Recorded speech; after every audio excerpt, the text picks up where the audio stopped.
I still end up investing a lot of my time and a lot of my money and my clients' money in North America. Just for the simple fact that America is the biggest economy in the world and it will continue to be the biggest economy.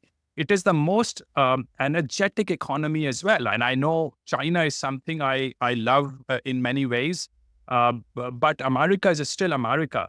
I think as far as the general market is concerned, I wouldn't be surprised if the market continues to improve over the next year or two, just because Trump is going to remove regulation, and removal of unnecessary regulation reduces the cost of doing business, which means that profitability of companies improves.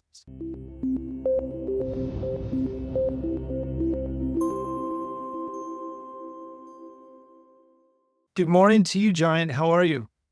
I'm very well, Andy. Good morning to you too. How are you? Doing good. It's good evening to me here. I'm in Atlanta, and you're over in Asia here. So, Right. again, thank you now for making the time for me. I really enjoyed our previous discussions, and really, what I'd like to do here is get a year-end review, if you would, and then let's talk.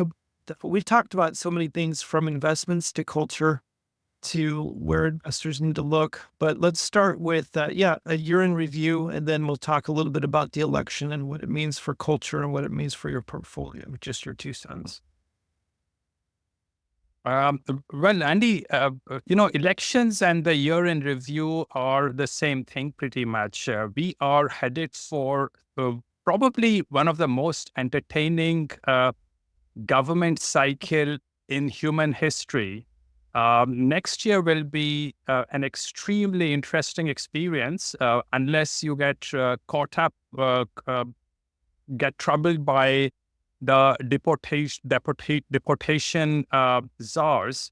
But this next year is going to be a very interesting time. I think there will be a lot of chaos and a lot of good chaos. I quite like what Trump has selected as his partners in the cabinet in general. And I think a lot of people cherry pick on what they don't like about his cabinet. And no one is going to be satisfied with everything he does. The fact remains that we have to always think in terms of whether this is going to be an improvement or a worsening of the situation. So from that perspective, I think we are headed for a good time, a good 4 years. It will be very chaotic. There will be a lot of interpersonal rivalry between the people in the cabinet. Many people will get sacked by Trump. People will then come out and bitch against Trump. So there will be all those kind of things. But this will be a massive, massive improvement for the politics of the US, but it is going to realign the world in the right direction. Right direction in the sense that a lot of people who were starting to take liberties with the US will start to rethink about it. So from whatever I hear, and I know I'm listening probably to my echo chamber in the right-wing conservative movement, but it seems that Iran and Russia and Ukraine are probably all going to rethink about the ongoing troubles that they are either on the receiving end or are creating.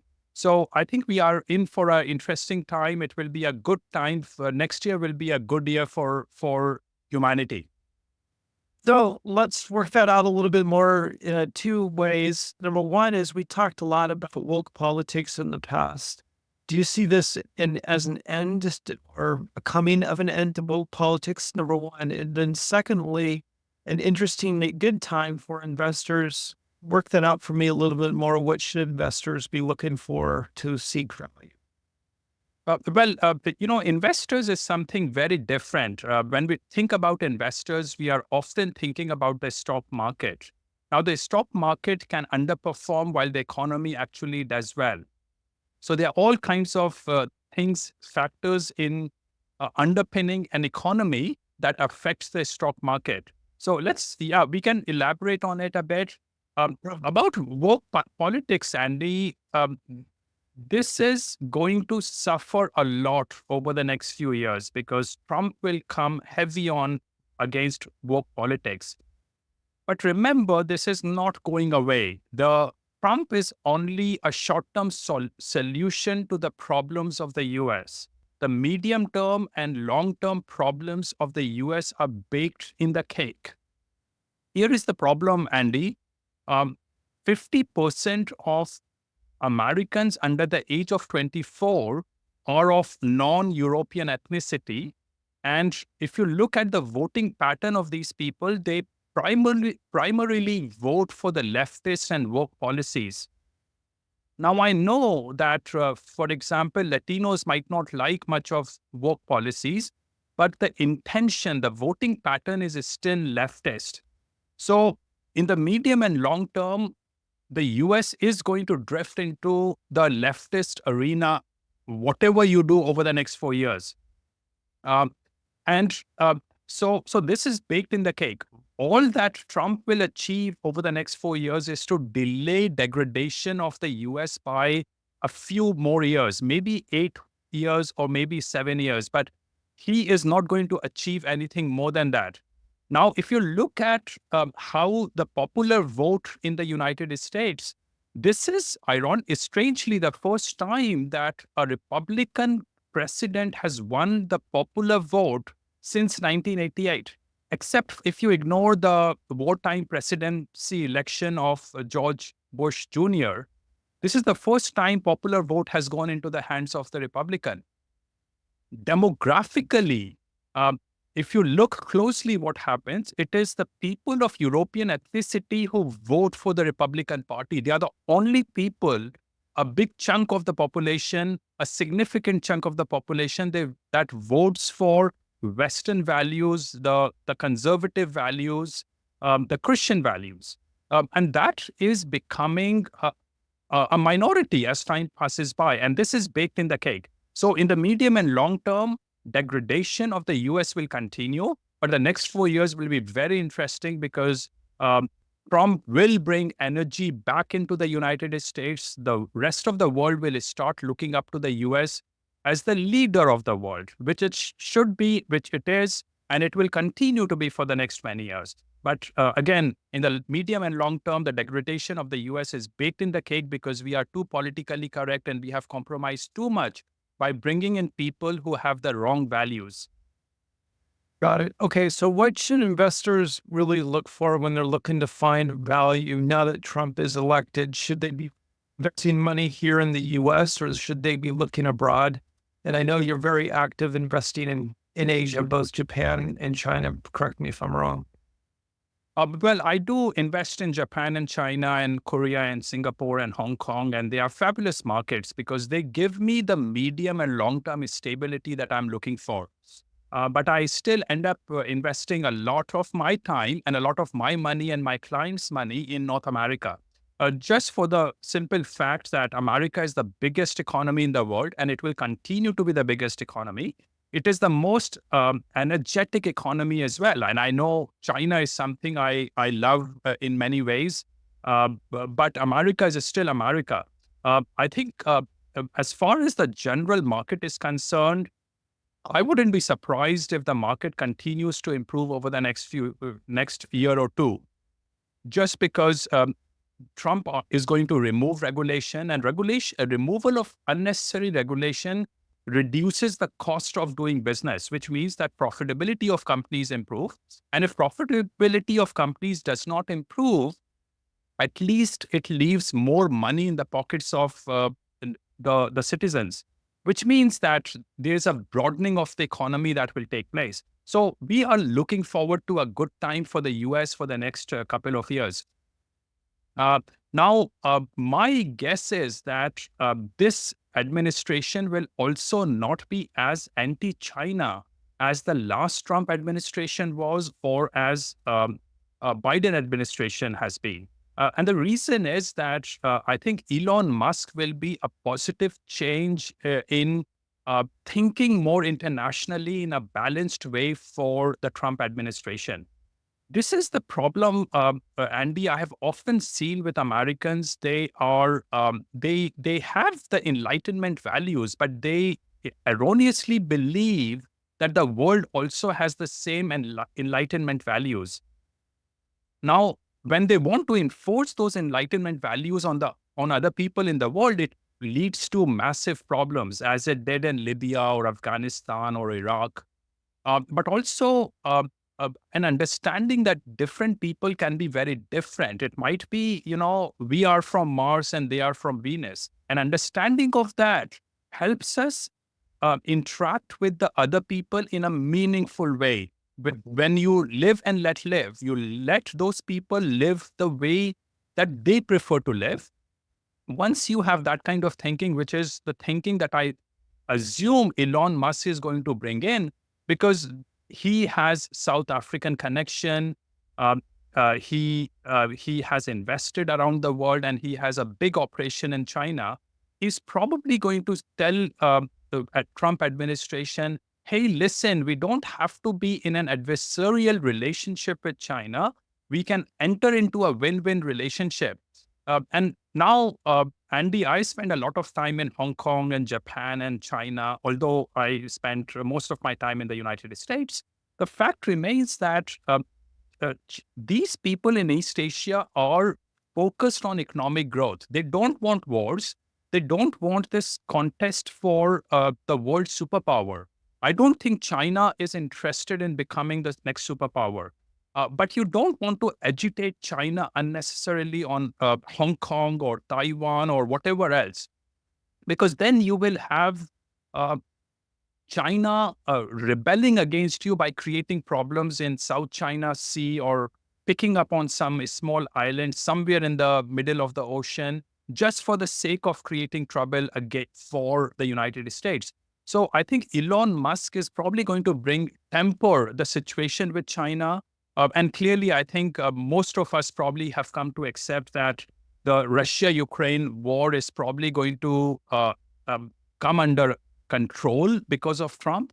No one knows where Israel and Gaza thing will go, but at least a lot of wars will end, and this unnecessary transaction cost that humanity is suffering from because of the conflict between China and the US, conflict between Russia and the US will probably come under control, and we should look forward to better times for humanity for the next couple of years. I don't necessarily know how it will work out in the stock market. The reason is that there will be realignment. When peace comes, maybe more businesses will flow back to the US, which might mean Chinese companies might suffer. So there are so many factors underpinning economies that things will be in turmoil. My view is that I don't care about it because I don't invest in ETFs or S&P 500 indexes. I invest in specific companies in which I'm looking for value. So as long as I'm focused on that, I hope will continue to do well. Got it. I want to revisit that if we can pin that thought there for a second, specific companies. But let me ask you, what does this mean though? Because as you mentioned, and as I know, you invest in the US, but also specifically all over Asia. Trump is talking about slapping on tariffs, high tariffs on China. Do you think that will happen? And what's the impact on the Chinese economy just by talking about it? Or if he does, in fact, do that? Yeah, I don't know how it will play out. What Trump says and what he will actually do are two different things. China has grown far too much, Andy. Just about everything we use today comes from China. You are not going to set up factories to manufacture all those things in the United States over the next 4 years. Setting up operations, bringing production back to the US is a cycle that would take 5, 10, 15 years. This is not an easy job to do. And, once you have invested in a country, you can't really shut down operations, move the machines overseas to another country. That isn't an economically viable possibility. We should never have thrown out manufacturing from the United States. But now that we have done so, it will take a while to bring that manufacturing back to the US. Now, if you impose too much tariff against Chinese companies, where are you going to get those products from? They will either come to the United States via some other country. as is happening with oil in case of Europe. The same Russian oil is actually going to Europe, but via some other countries because of sanctions. So, I don't know how it will play out, but it is not easy for Trump to impose too much of restrictions on import from China, because it will hurt the pockets of users in America. But then at the same time, if he manages to reduce income tax, then maybe they will have more money to pay extra taxes for import duty. Now, I am not so much against import duty as I am against taxes. Now, of course, I'm choosing lesser of the two evils. Switzerland and Iceland actually impose quite a bit of duty, from what I understand, on imports, so that their domestic economies and domestic people do better. So I think it's not a bad idea. Sorry, it's not the worst idea, because it's still one of the two evils.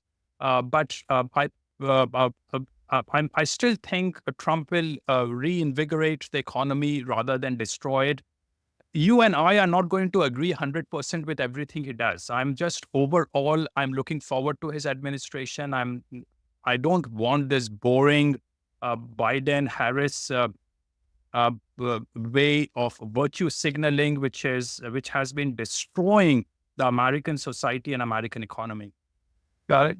So what does this mean for the BRICS? I know there's a lot of talk of like the BRICS coming out with a new currency that would rival the US dollar, or just a lot of competition business-wise with the US economy. Now that the Trump administration is going to be in charge and deregulate, do you see the BRICS any longer as a threat to the US economy and the US dollar?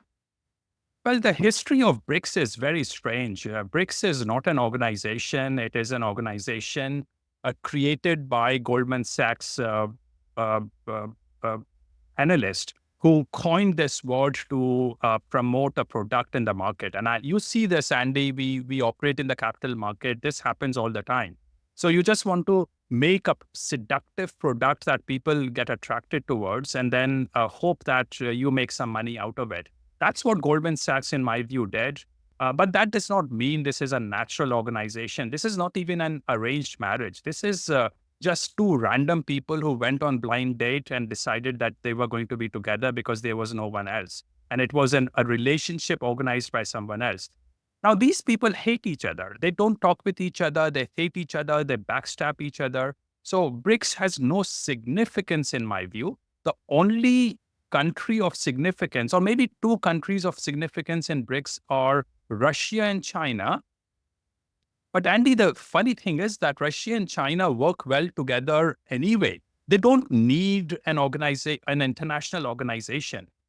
So this whole thing about BRICS currency is just makes no sense to me. And I know there's a lot of euphoria to do with this so-called currency coming into the market.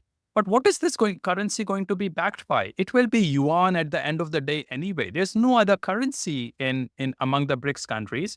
South Africa is going down the drain. It is getting worse by the day. Brazil is a non-entity. India is a non-entity. So the only two countries that matter are China and Russia. Now, here is my guess, Andy, why China is promoting BRICS. Chinese and other East Asians are not very extrovert people necessarily. They don't like to be they don't like to be too visible. They just want to silently work towards their own progress. And I think China probably thought, hey, let's have BRICS as the facade, while most of the work that BRICS does is actually going to be done by China anyway. So I think BRICS is nothing but a facade for camouflage of China, nothing else, from what I see. The US dollar is here to stay. There is no alternative to US dollar for the next 10, 20 years, despite the fact that US will continue to degrade once Trump is out of the office. And this is the last time Republican Party is in power in the current form. So I think BRICS has no significance in my mind whatsoever. The last thing, Andy, is that Chinese currency is not an internationally freely tradable currency. Um, if I want to transfer money from outside China into China, it's a nightmare. I tell you, it is a complete nightmare transferring money to China. I have tried it, and it just costs you too much money, too much of bureaucracy. China makes it very, very difficult to move money in. Imagine how much more difficult it would be to move money out of China. So the fact remains that China is not prepared to internationalize its currency. There's no way you can create a tradable currency on the back of currencies which are non-tradable and very restrictive. So where does gold play in all of this equation? Is it something you still like in all of this, even though that Trump is more or less going to be a tailwind, if you would, or the wind's going to be at the back of the U.S. sales as far as the economy is concerned, and we're looking at a firming dollar? Do you still like gold? Well, I would not dump gold in any way whatsoever. Remember that the Trump because Trump is going to focus more on America.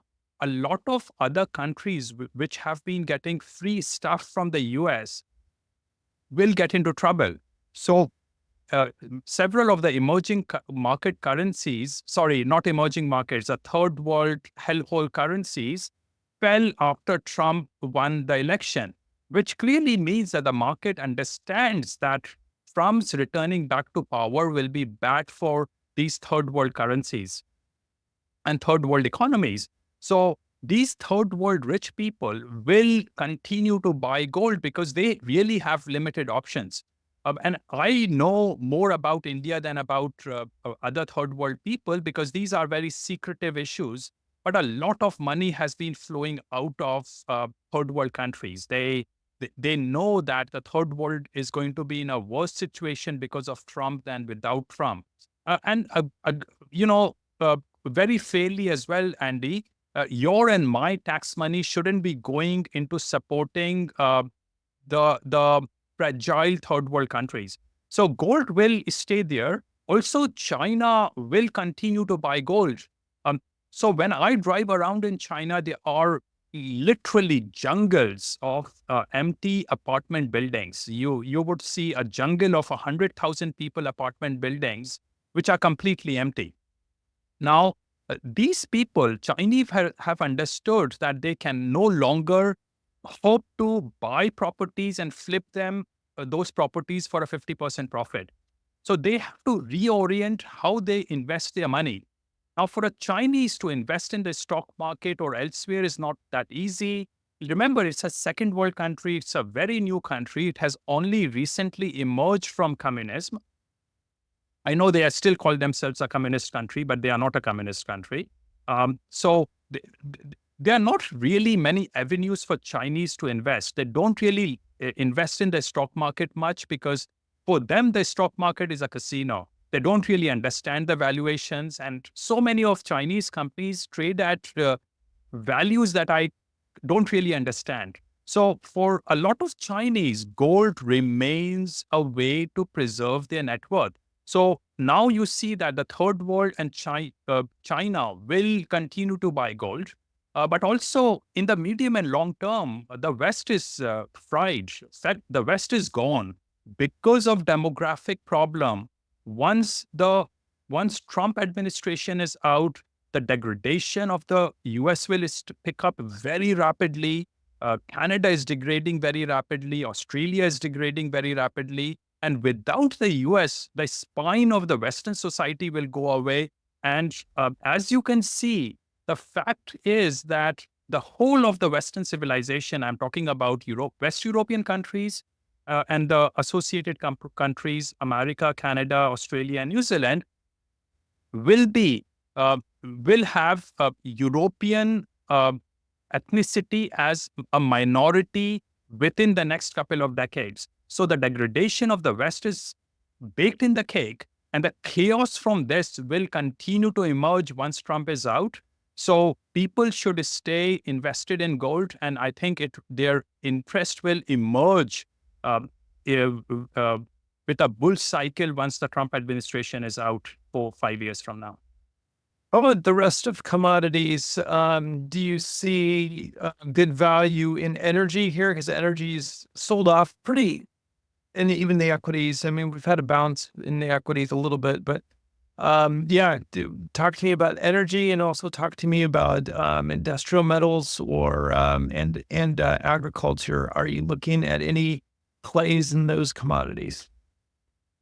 So, Andy, I really don't like to speculate much on commodities. The fact remains that yes, demand could be going up, but how much do you really know about the supply? Is the supply going up or going down?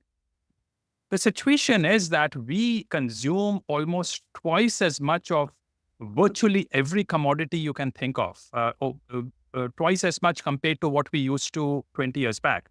So the consumption of every commodity has continued to increase over the last 2 decades. However, the supply has increased faster than demand. Um, and as a result, the prices haven't really gone up as we thought they would. Now, had we restrained the commodity investors, the people in mining restrained their greed, they would not have given away their investment money so easily to companies, which would have meant not so many mines would have come into production, which would have meant that we would have actually benefited from increase in demand. So it is hard to understand where the commodity prices will go, given that there's a supply situation as well. You can't just look at demand. My guess is that because the world economy will improve for the next few years, the consumption, the demand for commodities will improve as well. But at the same time, I would not be surprised if supply improves as well. Because you see, American government will start giving permits more easily over the next few years. So maybe supply will kick in faster as well. So that is the situation with commodities. I would not bet too much on commodities. However, I think there will be a reorientation about the what is called sustainable energy. I think the sanity will return back to the energy consumption, because we know that we are destroying Western economies by restricting consumption of fossil fuels. So fossil fuel consumption should go up. And my way to invest in fossil fuels is to pay attention to coal, because coal is very underinvested. Underinvested in the sense that a lot of empty suits, which are the fund managers, institutional investors, they shamelessly use electricity produced by coal, but they don't like to keep stocks of coal, which means that a lot of coal companies are cheaping at a huge discount to their inherent value. I'm glad you said that. I've had Matt Warder on a few times. I don't know if you know Matt, and I can refer him to you. He is fantastic. I think he's the authorities on coal equities here in the U.S. But coal's a fascinating play. So I'm glad that you brought that up. Let me ask you this, and it's impossible for me to have you on and not talk to you about India. And I know it's almost rhetorical to you, but I still want you to answer it. You're very critical of India the last couple of times I've had you on, rightfully so. And in fact, I have many thanks to you, because I was actually looking to invest in India. Not that you talked me down from it. I pulled the cover back a little bit more into a lot more due diligence, if you would. So I want to thank you for that. But, and also I got a lot of hate from it, and you did too. So I fully expect that, and I really don't care. I want you to speak your mind here again, moving into the new year in the next 3 or 4 years with this Trump administration. Does India have any improvement in your mind, if you would, economically? Yeah. What's your view with your 30,000 foot view on India?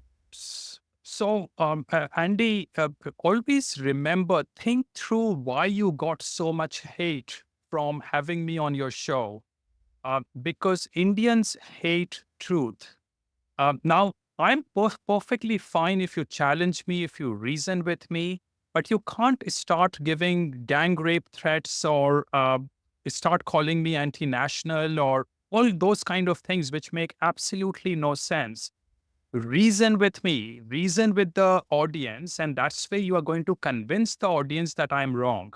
But instead of reasoning, they start giving threats and accusing people about things that they might or might not have done. So Indians have actually created a very bad reputation in the international situation, particularly on the streets over the last few years, because they behave irrationally, they are dysfunctional. And now you increasingly see that, at least in Australia and Canada, which have got a lot of Indian immigrants, and these are closer to an average Indian immigrant than the high class um, immigrants that America and Australia got 1 or 2 decades back. So you see, people are already starting to understand that Indians don't like truth, they don't like reason, they don't understand reason, they don't understand moral values. They are amoral people, and as a result, people you get hate because they don't really have a rational and moral way to discuss with you. They don't really have the concept of discussion. They fight. If you look at a TV discussion happening in India and just randomly look for it, there's never a sane conversation. It is always people shouting at each other and crying, and it's very emotional. Uh, what is going to happen with India? The day Trump won the election, Indian currency fell 0.5% right away. And this tells you where India is going. India is going to suffer hugely over the next few years, and it will continue to fall apart because India is a completely dysfunctional country. Nothing happens here. No institution works in that country. The police is predatory, the judges are predatory, the politicians are predatory. They are all demagogues. They are all in there for their selfish interest. It is not just about bureaucracy, it's just corruption and predation. That's all you see in India, which makes investing in companies in India extremely torturous. I see no growth in those companies. And in fact, tens of billions of Indian money is leaving for Dubai, Singapore, and London because the big people know that there's no future in the country. In fact, if you look at one of the richest people on the planet, Adani, who is an Indian, he promised to invest $10 billion in the US. Now, why would he be investing $10 billion in the US if India was such a good economy? And is that a way, is that a ploy of his to move money out of India? So overall, India will continue to fall apart. It will, I don't know where it will be 4 years from now. Will it still be a single country? I don't know, because it's so fragile, so brittle, so dysfunctional, and so predatory, where nothing works. And Indians don't really have the skills. And the next thing is artificial intelligence. Artificial intelligence is going to take away a lot of IT jobs, the back office cut and paste jobs that Indians have been doing.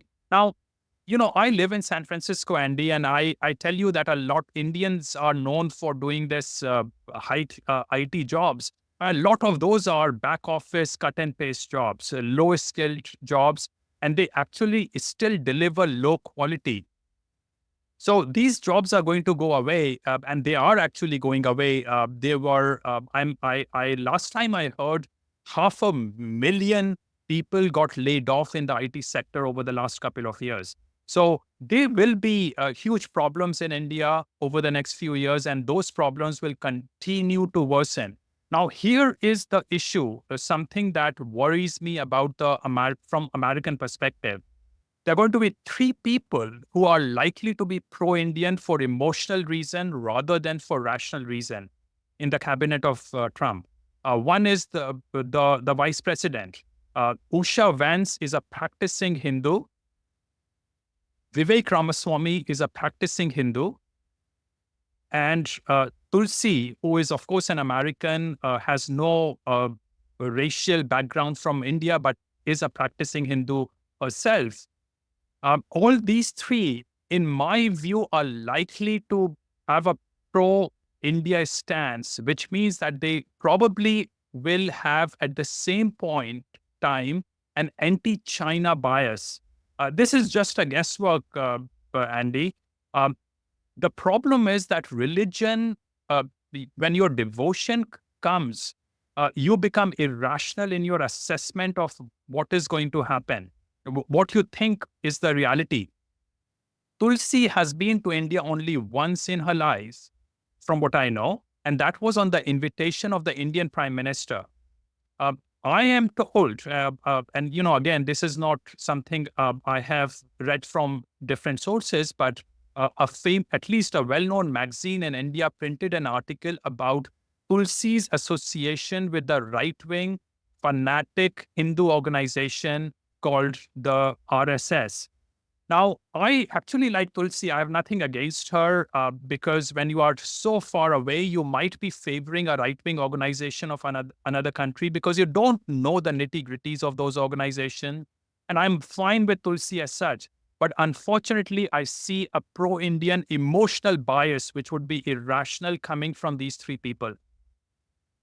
Yeah, and let me give a little bit of background too. I trace back a lot of, as much as I could, the hate, if you would. You also got a lot of love from Indian people that were very grateful for the what your logic was and the what your truth was, if you would. So it was actually the hate was actually a minority, a very very small minority, but it was a huge megaphone, if you would, because people that are angry usually those are the ones that you hear. So I want to make sure that everybody knows that. Uh, Okay, so wrapping this up here, equities. Is there any equities that are interesting right now in the natural resource space? That's pretty much my audience. Is that you'd want to mention or that are interesting to you or that you're looking at to possibly invest in? Yes. Andy, what I'm currently paying a lot of attention to is mergers happening in the sector. What happens with mergers is that because I have an arbitrage, I often protect my downside and actually still have the same upside in case the market goes up. So arbitrages are great ways to play in the frothy market because you uh, significantly uh, destroy the risk and still benefit from any upside. So let me talk about two arbitrage opportunities. A company called Bluestone Resources, the ticker is BSR in the Canadian exchange, is being acquired. And it is being acquired by Aura. And Aura is offering up its own share to acquire Bluestone Resources. And the share of Aura that Bluestone Resources will get will be worth about 29 cents. Bluestone is trading for 29 cents. So you get exactly what they are offering. But what you benefit from is that there is an offer of a 21.2 cent cash that will come to Bluestone Resources over the next few years once the project becomes operational. Interesting. Now, if I discount those 20 cents to today, and those cash will come risk-free to me, if I discount it to today at a 20% discount rate, it is worth about 6 or 7 cents in my pocket. So for an investment of 30 cent, I'm getting about 36 cent worth of value, which is about 20% upside for me. My cash will return back to me in January, so I'm just fine, even if this remaining cash gets stuck in the stock market for the next 3 years. So BSR at 29 cent, I think gives me a good downside protection and a free upside of about as much as 100%, as much as 60% actually, if things go fast. The other company is ALX Resources. The ticker is AL, also in the Canadian market. And on Friday, it traded for 2 cent Canadian as well, but it often trades at 2.5 cent. It is being acquired, and the arbitrage at 2.5 cent is 37%. At 2 cent, the arbitrage upside would be about 50%. So the ticker is AL in the Canadian Stock Exchange. Excellent. Jayant, any final thoughts here, and where can people reach you and listen to you and find you if they want to do business with you or if they like your work?